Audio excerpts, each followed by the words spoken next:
Now this week we're looking at how life could change after Brexit in 6 months' time. Today it's emerged the Cabinet's agreed to tough new rules on EU immigration. But a translator from the East Midlands has told us that it could stop him working in different European countries.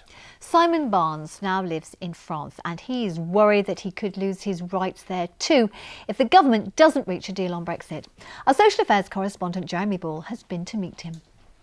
Nice to just sit here having a drink on the terrace. Who knows if we'll be able to do that? For Simon Barnes, Brexit is personal. You can't reduce immigration one way, not the other. His French wife, Fabienne, came to Britain to work as a nurse. Now they've settled near Paris. Simon works in several European countries as a freelance translator. That means he doesn't have a full-time job.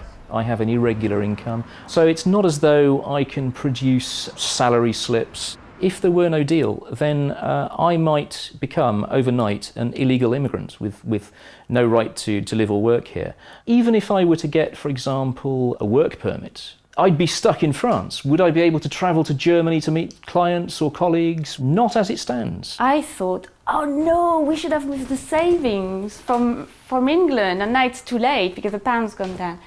But now I feel a bit bad about that because, you know, it's not just about money and people's lives are damaged. That's me in Market Bosworth Church Choir. Simon grew up in Leicestershire. He went to the local primary and high schools in Market Bosworth. This one is me being invested into Market Bosworth Cub Scout. He's been a teacher in Hinckley and his step-family's still in Leicester, but now he's living within sight of the Eiffel Tower. People are going to say you moved away from Britain several years ago. So what's Brexit got to do with you? I think that's nonsense. Brexit most certainly concerns me. I think anybody who is a British citizen living in another EU country is among those who are most impacted. The government keeps saying we will end free movement, for example. Well, whose exactly? Ours, because it works both ways.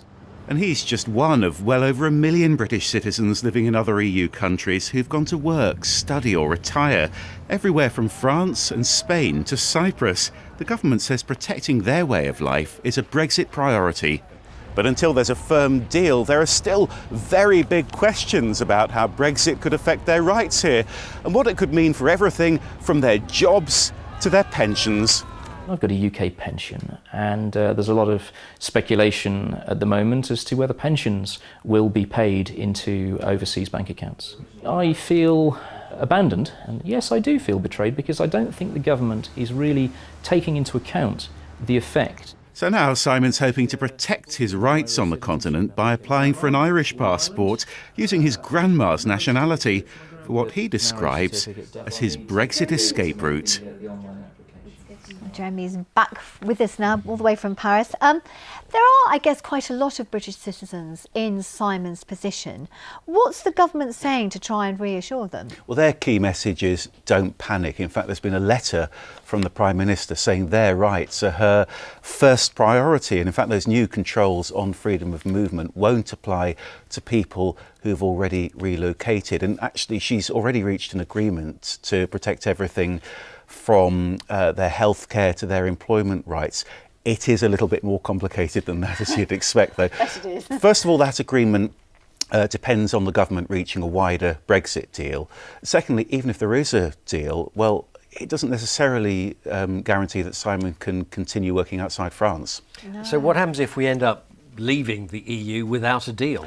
First of all, the government thinks that's very unlikely. If it does happen, though, it could seriously move the goalposts, and we could see people like Simon potentially losing all their rights overnight. Now, I think that's very much a worst-case scenario. Theresa May's already said she's going to protect the rights of EU nationals in this country, and so, you know, she's hoping that other governments are going to do the same for our citizens. That might take time, though. It might mean a lot of paperwork. It might mean they need to get visas, for instance. So things could get quite tricky for them at the end of March. Must be so unsettling for people living over there, mustn't it? But what about people who want to move between Britain and the EU then? In the future, the future is a very, very different ball game, and that's because Brexit, of course, is partly about getting immigration down. So we've heard today that the Cabinet's agreed that in future EU nationals will need visas. They'll only get those visas if they've got the right skills. Now, of course, the same restrictions are likely to apply to British citizens who want to emigrate. So, you know, there could be some big changes down the line.